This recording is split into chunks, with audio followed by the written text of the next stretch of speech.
Gaza पर Israel 12वें रोज भी बारूद बरसाता रहा। सेहूनी तैयारों ने गाजा के सबसे बड़े शिफा अस्पताल के करीब भी बॉम्ब बरसाए।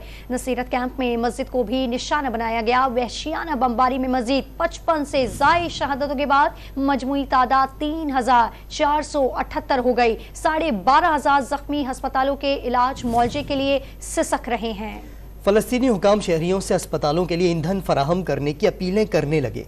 मकबूजा मगरबी किनारे में भी इसराइली फायरिंग से 64 फलस्तीनी शहीद हो चुके। गाजा में बमबारी से तबाहशुदा अस्पताल इसराइली दहशतगर्दी का मुंह बोलता सबूत बन गया। अस्पताल के कुर्बो जवार में मौत का साया है। जिस अस्पताल को इसराइल ने बर्बरियत का निशाना बनाया, वहाँ कुछ घंटों पहले दर बदर फलस्तीनी बच्चे हंस खेल रहे थे।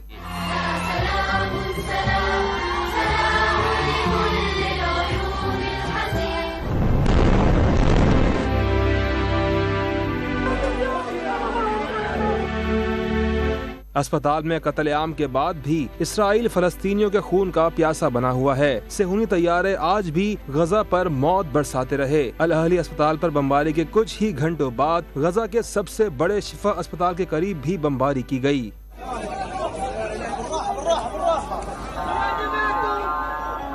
गजा पर इसराइल की गैर इंसानी नाकाबंदी से इंसानियत सिसकने लगी है। अस्पतालों में अद्वियात और आलात नापैद होने लगे। बमबारी से मुतासरा अस्पताल में डॉक्टर बगैर एनेस्थीसिया के ऑपरेशन करने पर मजबूर हैं, जबकि जनरेटर्स में ईंधन न होने से शिफा अस्पताल के भी कई महकमे बंद हो चुके। फलस्तीनी वजारत सेहत ने शहरियों से अपील की है कि 1 लीटर भी ईंधन हो तो उनसे राब्ता किया जाए।